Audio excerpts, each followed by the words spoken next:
इस कार्यक्रम के पुण्यार्जक हैं माता पिता श्रीमान रूपचंद जी जैन, श्रीमती कमला जैन, दिनेश जैन, रेखा जैन, दिवेश जैन, दिशा जैन, गंगवाल परिवार, प्रवासी मुंबई, निवासी ब्यावर।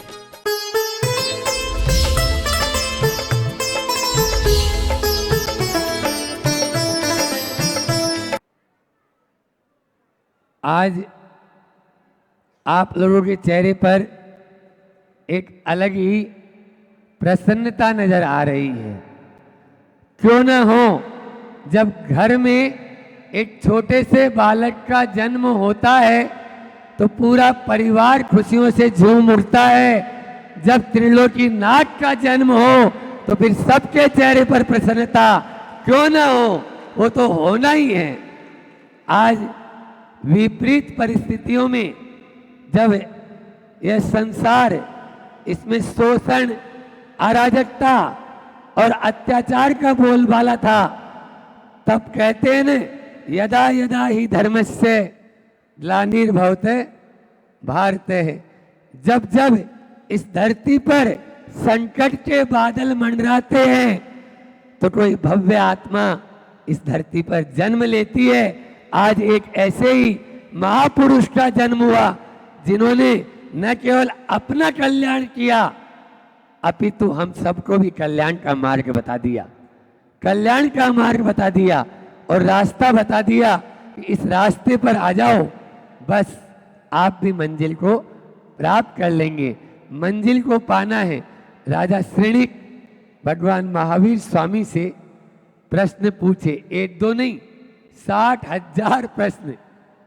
एक प्रश्न पूछा जो आप सबके लिए उपयोगी है, आप सबके लिए उपयोगी है कि भगवान हम कैसे चलें, हम कैसे बैठें, हम कैसे उठें, हम कैसे सोएं, हम कैसे खाएं, हम कैसे बोलें कि पाप का बंध ना हो।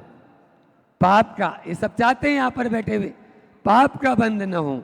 कदम चरे कदम चिट्ठे कदम मासे कदम सहे कदम भुंजन तो भासे जय एवं पावम ने बंधई। बहुत बड़ा उत्तर दिया होगा?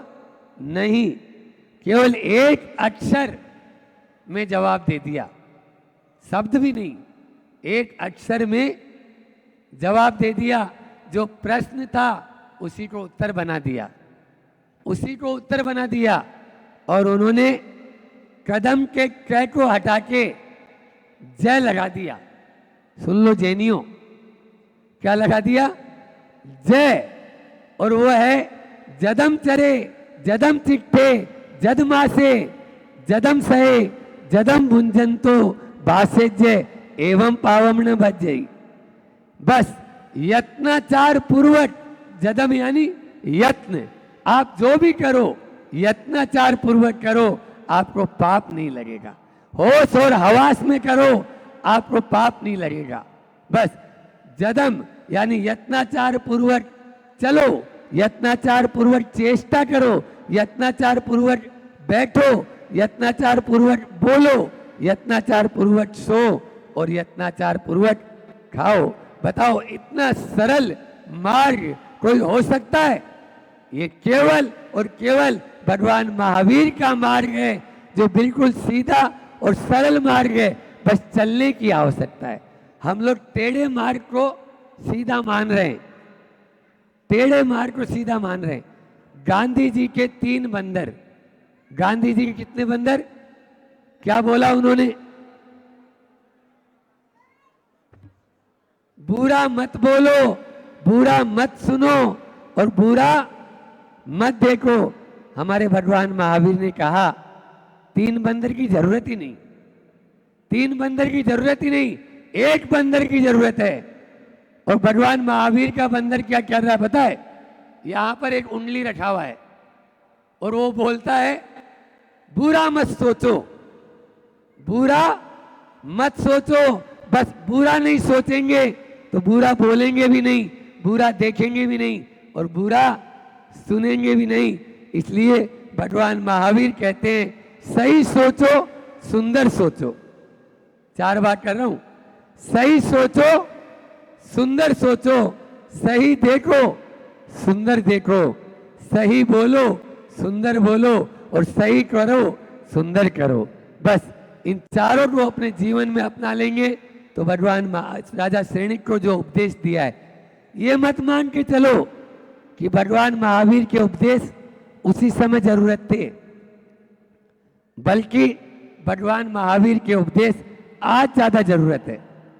आज समसामयिक परिस्थितियां अभी देख रहे हैं। अभी 2 साल पहले आपने देखा, ये तो आज इतने लोग अपन सब मिलकर, ये भी भगवान महावीर का ही आशीर्वाद है कि सब मिलकर एक साथ नासिक में महावीर जयंती मना रहे। नहीं तो 2 साल पहले तो सरकार ने ही बोल दिया अपने अपने घरों में रहो। बोलो क्यों? क्योंकि हम भगवान महावीर के उन सिद्धांतों को छोड़ दिए, उन सिद्धांतों को छोड़ दिए जो अहिंसा, अनेकांत, अपरिग्रह और आपको साधुवाद का सिद्धांत देके गए, उन सिद्धांतों को हम भूल गए। उन सिद्धांतों को भूलने के कारण ही बंधुओं फिर से ऐसा ही न हो जाए, इसलिए भगवान महावीर के सिद्धांत कभी आउट ऑफ डेट नहीं हो सकते, वो तो हमेशा अप टू डेट रहते हैं, अप टू डेट रहते हैं।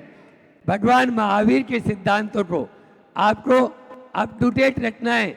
चाहे वो उस समय चंदन वाला नारी उत्थान की शुरुआत किसने की? बोलो, भगवान महावीर ने की।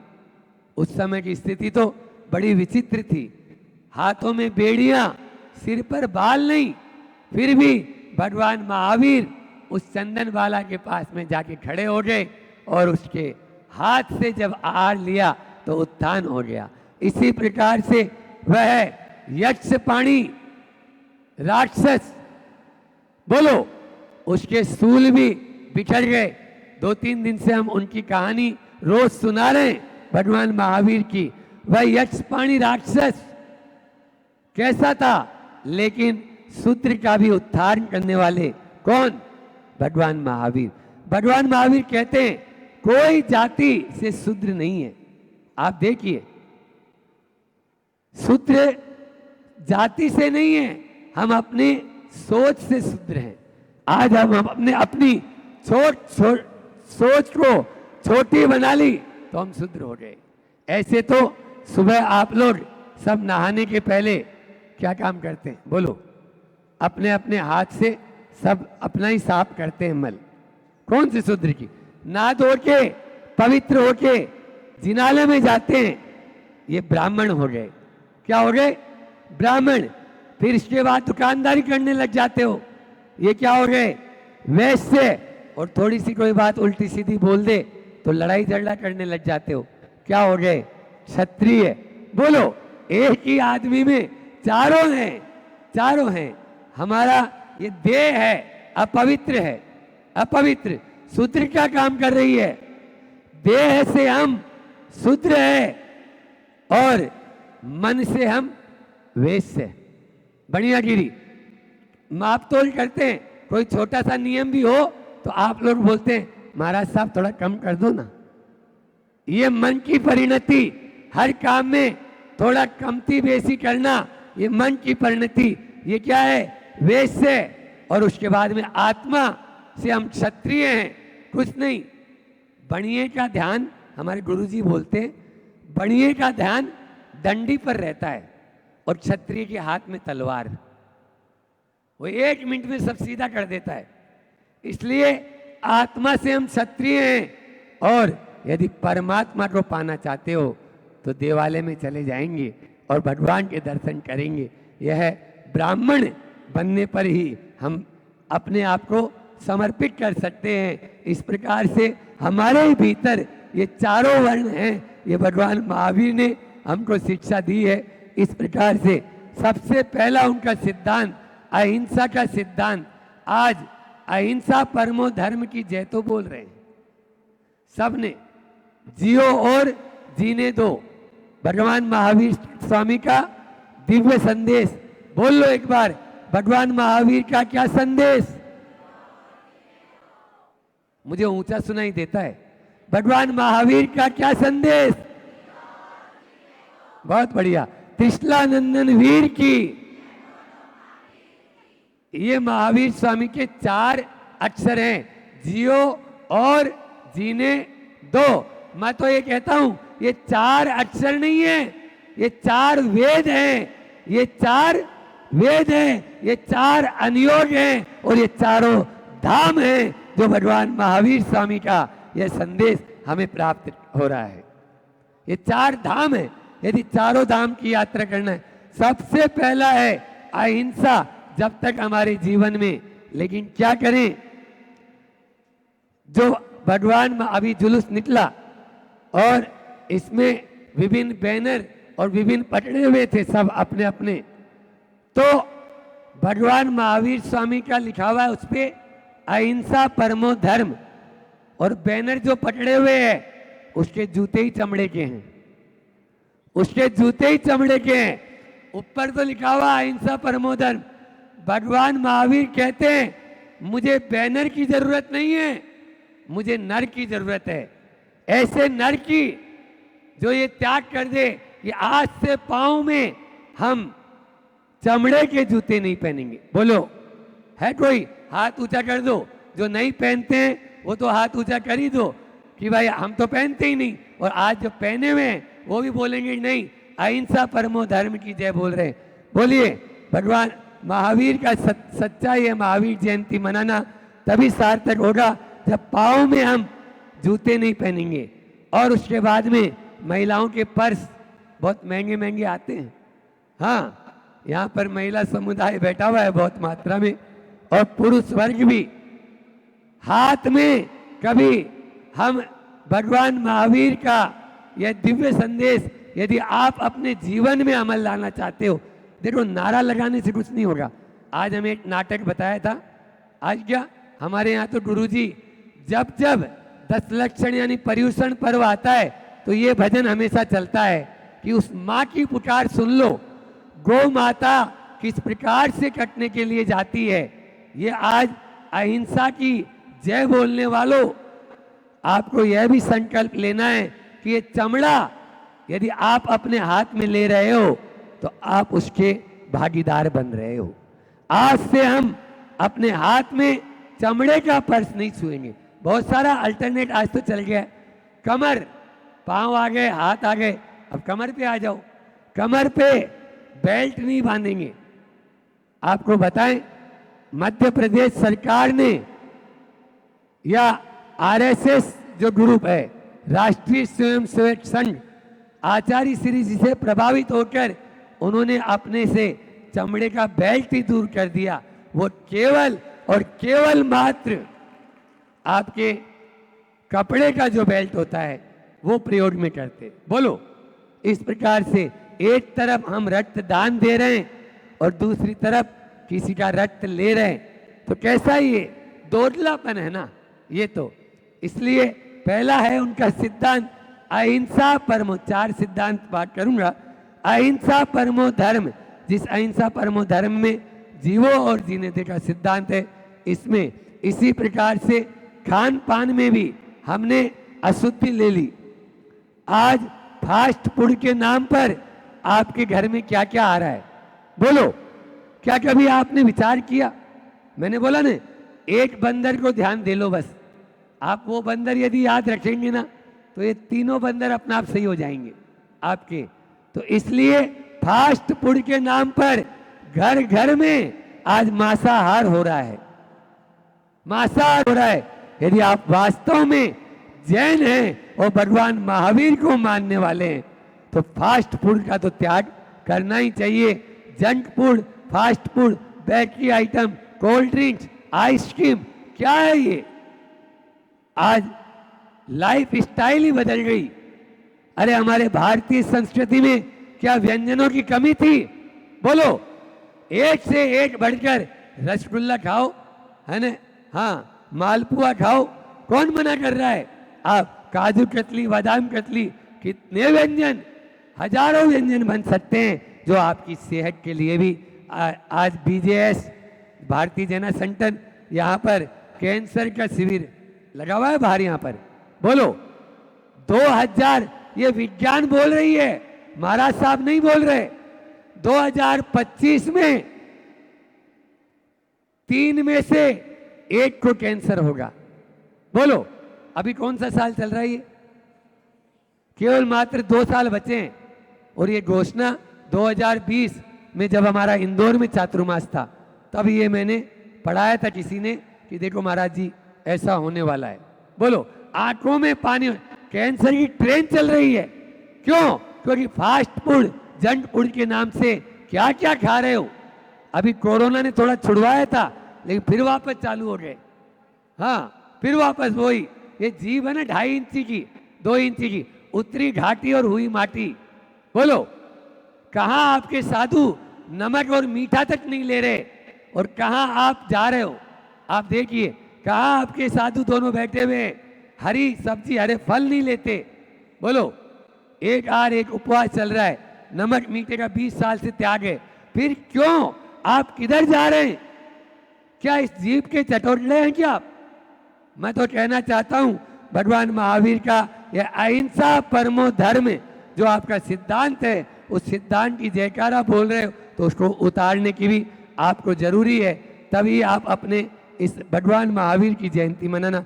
फिर दूसरा सिद्धांत 4 है आया तुला पयासु। भगवान महावीर कहते हैं जैसी आत्मा तेरी है वैसी आत्मा सारे जीवों की है। आया तुला पयासु। पर भगवान महावीर ने कभी ये नहीं कहा परस्परोपद्रव जैना नाम। बोलो आप लोगों के देखो सबकी शर्ट पे लगा हुआ है ये चिन्ह और नीचे लिखा हुआ भी है। क्या लिखा? बोलो काला साहब बताएंगे। लिखा हुआ है देख लो, परस्परोपद्रव जीवानाम। क्या बोला? परस्परोपद्रव जीवानाम। वहां जैना नाम नहीं बोला। बोलो जैना नाम बोल सकते थे लेकिन नहीं, जैनियों के प्रति हमारी दया नहीं, जीवों के प्रति हमारी दया होनी चाहिए। चाहे वो छोटा सा छोटा जीव भी है तो उसमें भी वैसी ही आत्मा है जैसी आत्मा मेरी है। आया तुला पयासु। और तीसरा सिद्धांत दिया मेत्ती भुवेसु सव्वेसु। मेत्ती भुवेसु कप्पे। सारे जीवों में मैत्री भाव रहे। आप मेरी भावना में पढ़ते हो मैत्री भाव जगत में मेरा सब जीवों से नित्य रहे। एक दिन नहीं, एक घंटा नहीं। बोलो श्वास श्वास में मैत्री भाव होना चाहिए, तभी हम भगवान महावीर की इस जन्म कल्याण को सार्थक मानेंगे। और अंतिम सिद्धांत दिया उन्होंने वसुदेव कुटुंबकम। वसुदेव कुटुंबकम। उन्होंने ये नहीं कहा, एक बात और बता दूं, परिवार में प्रेम लाना चाहते हो तो भगवान महावीर को याद करो। परिवार में प्रेम लाना चाहते हो भगवान महावीर स्वामी के सिद्धांतों को याद करो। समाज में समरसता लाना चाहते हो भगवान महावीर स्वामी को याद करो। और राष्ट्र में अखंडता लाना चाहते हो भगवान महावीर स्वामी को याद करो। और विश्व में यदि आप शांति स्थापित करना चाहते हो तो भगवान महावीर को याद करो, तभी विश्व में शांति स्थापित हो सकती है, अन्यथा स्थापित नहीं हो सकती है। इसलिए भगवान महावीर स्वामी के सिद्धांत उस समय भी बहुत जरूरत थे और आज भी उतने ही जरूरत है। मैं तो कहता हूं राम ने रावण को मारा, राम ने रावण को मारा और कृष्ण ने कंस को मारा, लेकिन भगवान महावीर ने इन दोनों को मारा। भगवान महावीर ने इन दोनों को मारा। कैसे मारा महाराज जी? और मारने की बात कर रहे हैं आप हिंसा की यहां तो बात ही नहीं है। नहीं, भगवान महावीर ने राग और द्वेष के रावण को मारा और आपके कसायों के कंस को जीत लिया। इसलिए भगवान महावीर ने रावण को भी मारा और कंस को भी मारा। वैसे भी भगवान महावीर का आप देखिए, महावीर में दोनों समाहित है। अंतिम अक्षर क्या है? र यानी रा, और पहला अक्षर मैं, यानी भगवान महावीर राम का प्रतिनिधित्व कर रहे हैं कि राम ने जो आदर्श प्रस्तुत किया वह भगवान महावीर का आदर्श था, वह भगवान। इसी प्रकार से राष्ट्रपिता महात्मा गांधी ने अहिंसा के सिद्धांत के वो नायक हो सकते हैं, लेकिन अहिंसा का जो आगाज किया वो भगवान महावीर ने किया, जिसके माध्यम से हमें आज़ादी की प्राप्ति हुई, स्वतंत्रता की प्राप्ति हुई। इस प्रकार से भगवान महावीर 4 बात कह के यह अंतिम अपनी वाणी को विराम दूंगा, क्योंकि अभी महाराज जी को अपन को सुनना है कि भगवान महावीर ने हमें कभी भी, अभी माता जी साध्वी जी बोल रही थी महाराज साहब कि भगवान महावीर ने कभी भी ही की बात नहीं की, उन्होंने भी की बात की। जहाँ पर अडामेंट है वहाँ लड़ाई है, और जहाँ एडजस्टमेंट है वहाँ पर समझौता है, वहाँ पर समझौता है।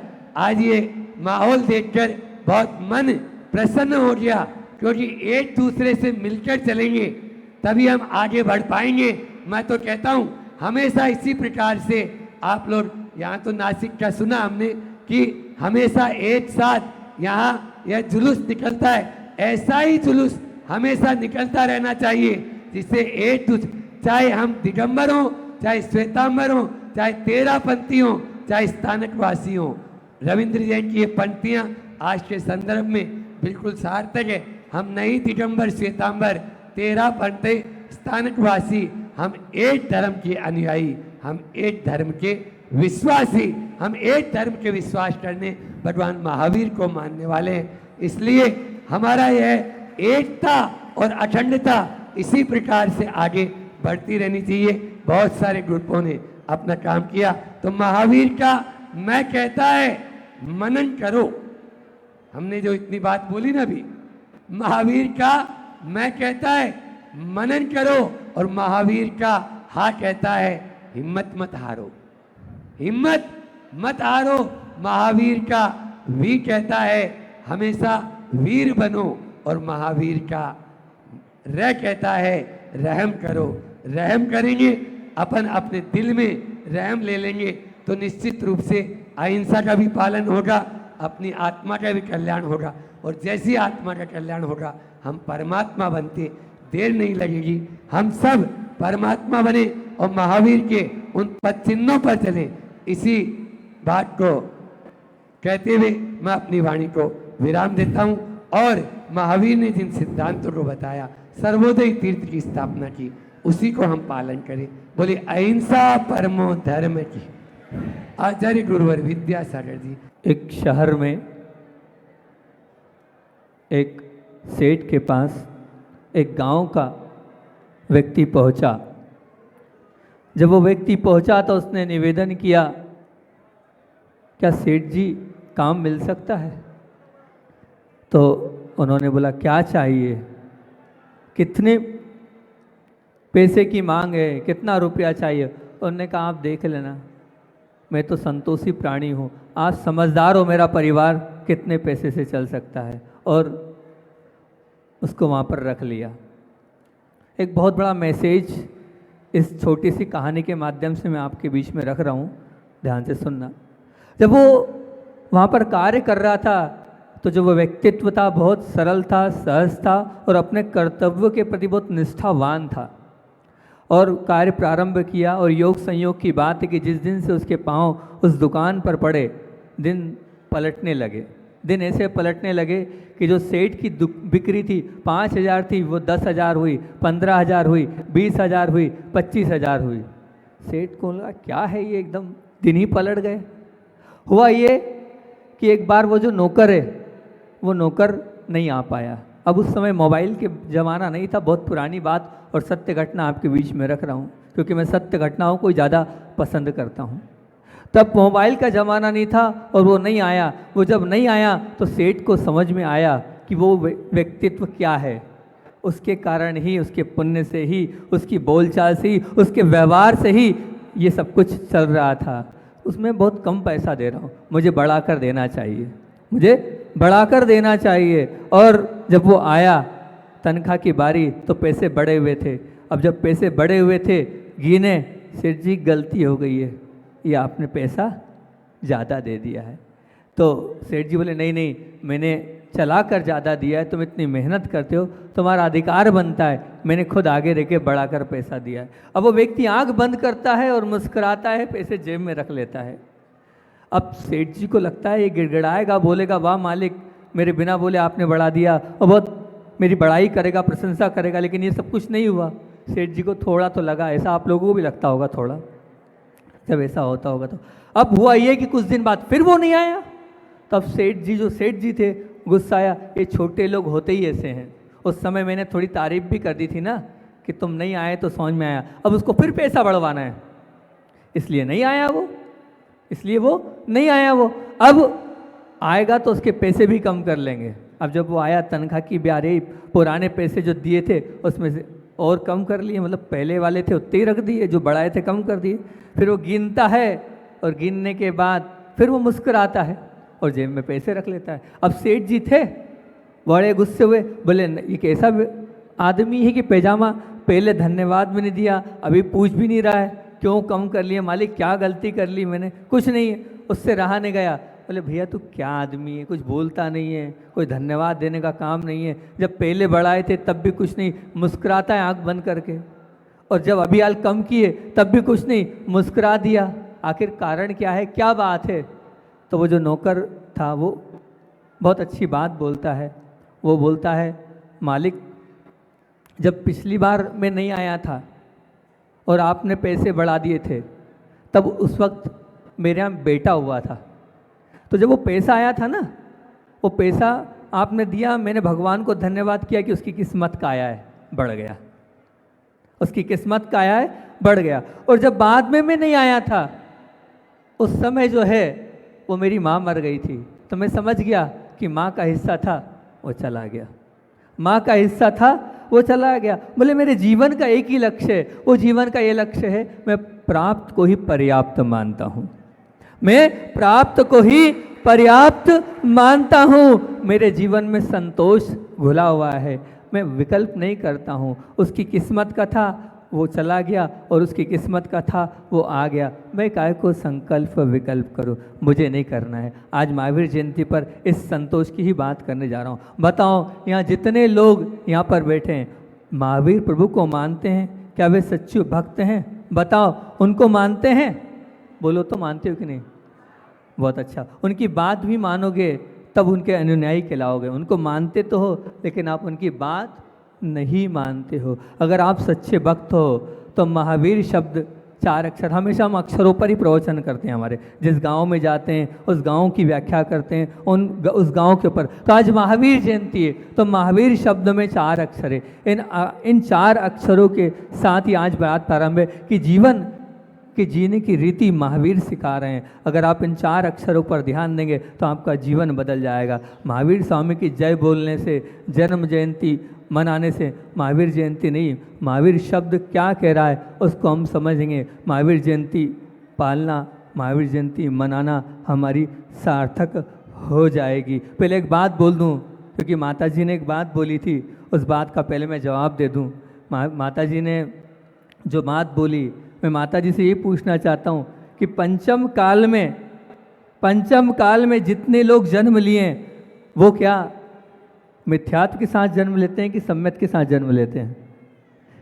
मिथ्यात्व के साथ ही जन्म लेते हैं ना। जो पंचम काल में जन्म लेगा वो मिथ्या दृष्टि होगा, यह अकाट्य सत्य है। जब यह अकाट्य सत्य है तो जो जन्म दिन बना रहे हैं, मिथ्यात्व का जन्मदिन नहीं बनाया जाता है, ध्यान रखना।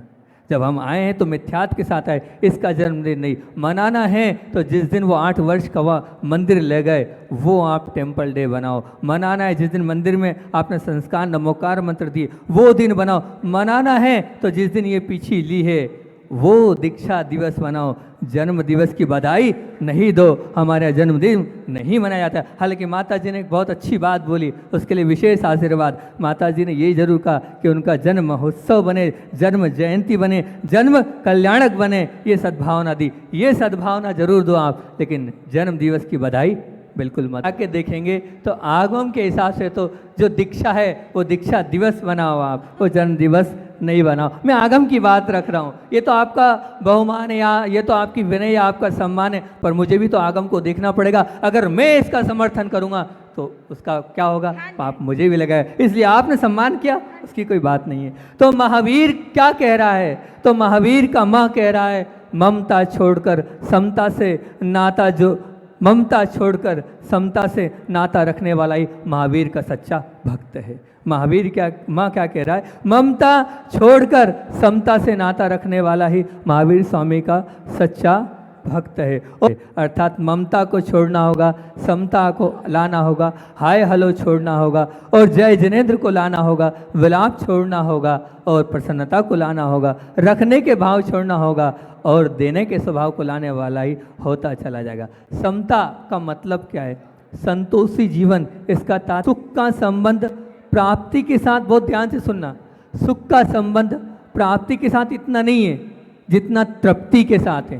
क्या बोल रहा हूं, ध्यान से सुनना, सुख का संबंध प्राप्ति के साथ इतना नहीं है जितना तृप्ति के साथ है। मानव इस भ्रम में उलझा हुआ है कि सुख का संबंध प्राप्ति के साथ है। मानव की उलझन क्या है, वो प्राप्ति से अपने सुख को मान रहा है। जितना तुम अधिक प्राप्त करोगे सुख उतना अधिक तुम्हारे नज़दीक आएगा। ये तुम्हारी गलत फहमी है, इसको निकाल दो, इसको दिमाग से बाहर कर दो कि तुम जितना प्राप्त करोगे उतना सुखी नहीं होगे। सुखी काहे से होगे, आपके पास जो प्राप्त है उस प्राप्त में तृप्ति का अनुभव करोगे तब सुखी होगे। मतलब क्या, भले ही खीर बहुत सारी है, जितनी चाहे उतनी आपने खीर मिल सकती है, और परंतु उस खीर का मिठास का अगर अनुभव करना चाहते हो, उस मिठास को चिरस्थायी बनाना चाहते हो, तो क्या होगा, जब तक भूख थी तब तक खाओगे, तब तक ही तृप्ति का अनुभव होगा। लेकिन मान लो वो खीर खाते ही जाओगे तो फिर अस्पताल तो जाना ही पड़ेगा आपको। तो यही मैं बोलना चाहता हूँ कि सुख काय में है, प्राप्ति में नहीं है। सुख काय में है, तृप्ति में है। काय में है, तृप्ति में है। एक बात और कि संतोषी नर सदा सुखी, एक बात। दूसरी बात कि सुखी नर सदा संतोषी, दोनों एक ही बात तो है महाराज जी। चाहे संतोषी नर सदा सुखी बोलो, चाहे सुखी नर सदा संतोषी बोलो। अंतर क्या है, अंतर है संतोष में भी और इसमें बहुत अंतर है। कैसा अंतर है, इसलिए अंतर यहाँ पर ये है न कि संतोष था इसलिए सुख हुआ, ये पहला सूत्र है। और दूसरे में सुख था इसलिए संतोष हुआ। मतलब क्या, संतोष के कारण सुख, कदाचारी, ये जो है संतोष के कारण सुख, मतलब सुख कदाचित यहाँ पर लाचारी दे रहा है, और सुख के कारण संतोष, इसमें खुबारी है। मतलब क्या, और समझाने का प्रयास करता हूँ। पहले में परिणाम स्वीकार करने की बात है, जबकि दूसरे में परिणाम की कोई भी परवाह नहीं है। मतलब ये यहाँ पर ये कहना चाह रहे हैं कि ये जो संतोष है, ये संतोष आगे जाकर किसी प्रकार का लोभ आया, वो लोभ आया नहीं कि आपका वो संतोष दिख सकता है।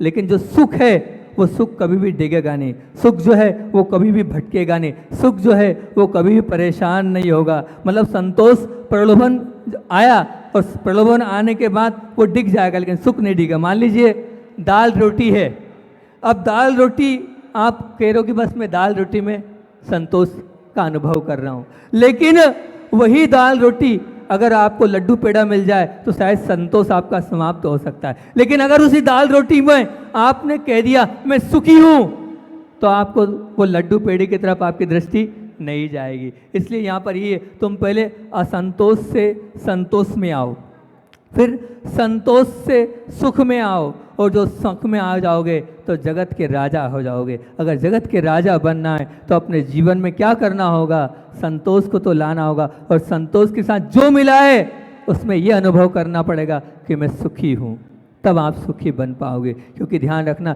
इच्छाओं की पूर्ति करके नहीं, बल्कि इच्छाओं को मर्यादित करके ही सुखी हुआ जा सकता है।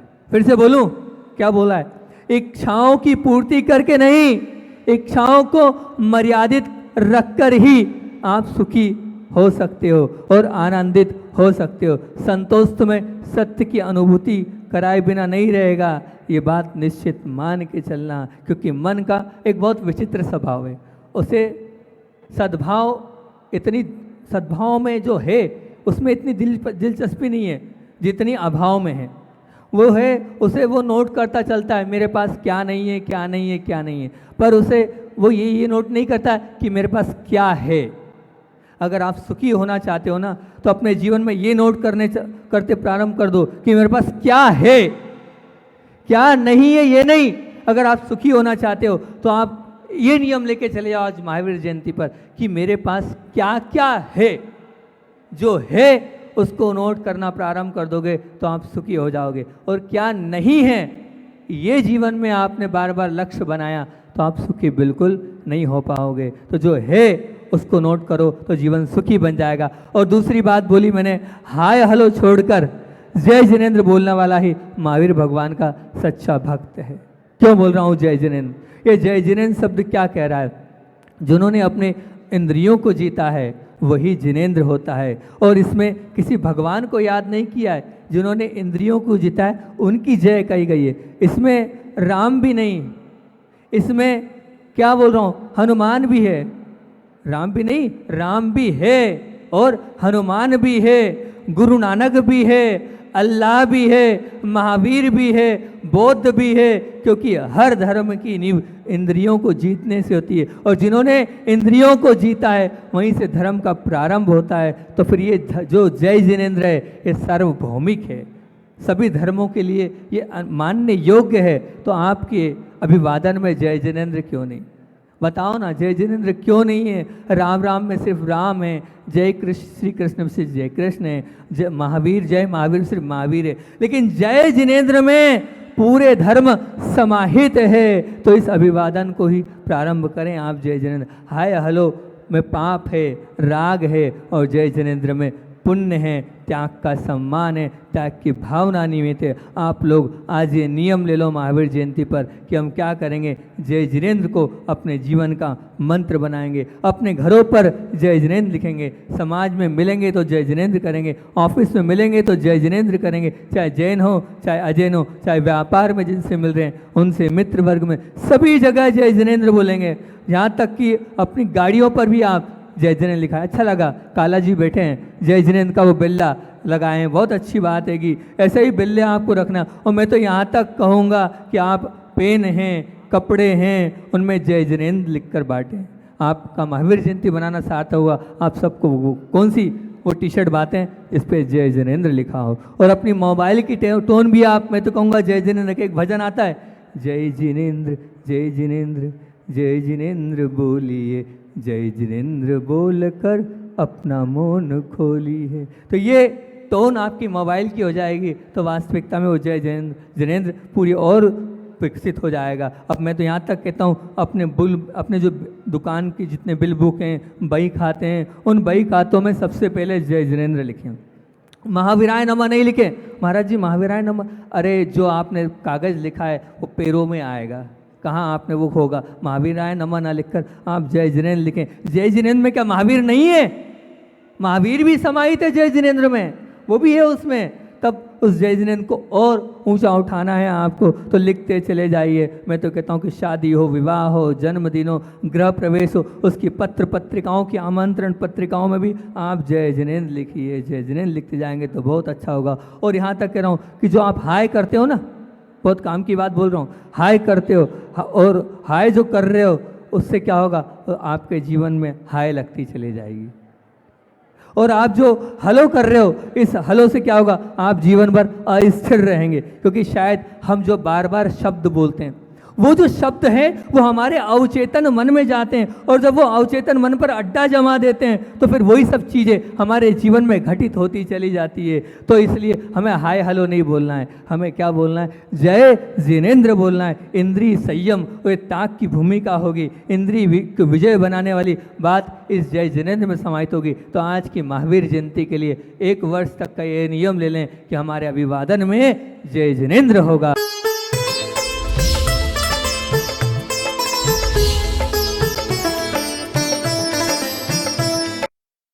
इस कार्यक्रम के पुण्यार्चक थे माता पिता श्रीमान रूपचंद जी जैन, श्रीमती कमला जैन, दिनेश जैन, रेखा जैन, दिवेश जैन, दिशा जैन, गंगवाल परिवार, प्रवासी मुंबई, निवासी ब्यावर।